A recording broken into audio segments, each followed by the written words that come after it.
Bonjour, je voudrais vous parler d'un sujet qui nous concerne tous et a conditionné la pérennité de notre système de santé. Nous avons depuis quelques années une césure entre les médicaments conventionnels, qui coûtent de moins en moins cher et sont souvent sujets à des ruptures d'approvisionnement, et des médicaments biologiques très coûteux. En effet, certains traitements peuvent atteindre plusieurs centaines de milliers d'euros par an et par patient. Ces médicaments pourraient être facilement substitués par votre pharmacien par des médicaments biosimilaires. Qu'est-ce qu'un médicament biosimilaire? Regardons cette petite animation de l'Agence européenne du médicament pour l'expliquer. Les biosimilaires permettent aux patients d'accéder plus facilement aux traitements dont ils ont besoin, car ils rendent les médicaments biologiques plus abordables et plus accessibles. Alors, qu'en est-il des biosimilaires? Ne sont-ils pas comparables aux génériques? En fait, pas exactement. Les génériques sont des copies de molécules simples, comme l'aspirine ou l'ibuprofène. Les biosimilaires sont, quant à eux, des versions de molécules biologiques de taille plus grande et naturellement présentes dans le corps, comme les hormones, les anticorps et d'autres protéines. Et comme les produits biologiques sont naturellement variables, les molécules d'un même médicament peuvent présenter de petites différences. Il est donc impossible de copier les produits biologiques comme les autres médicaments. L'Agence européenne des médicaments a développé une approche rigoureuse pour vérifier que les biosimilaires sont effectivement très similaires aux médicaments biologiques d'origine et qu'ils sont aussi efficaces.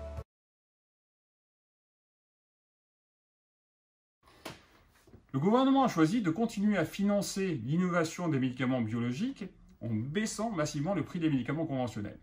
Cela rend donc le marché français moins attractif pour les fabricants qui préfèrent vendre leurs produits dans d'autres pays. C'est la raison principale aux ruptures d'approvisionnement que nous subissons tous dans nos pharmacies.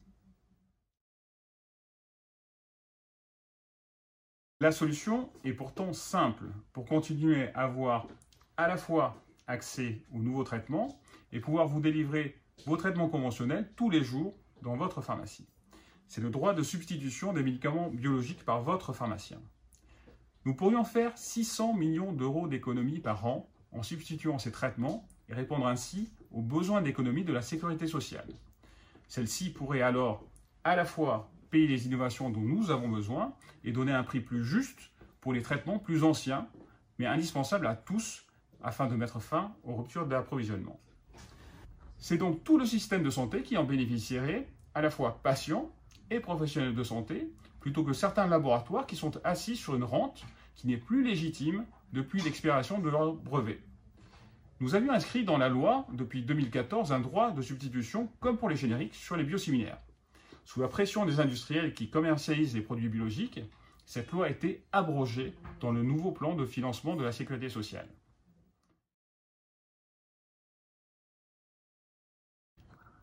Nous vous demandons donc à tous, usagers du système de santé, simples citoyens, de faire entendre votre voix pour que la loi de financement de la sécurité sociale change pour notre bien commun. Cela fait 20 ans que vous nous faites confiance tous les jours dans nos pharmacies pour que votre pharmacien vous délivre en toute transparence et en toute sécurité le traitement générique qui vous soigne au quotidien. Continuons ensemble, car la substitution, c'est bien plus que notre mission. La substitution, c'est la solution. Merci.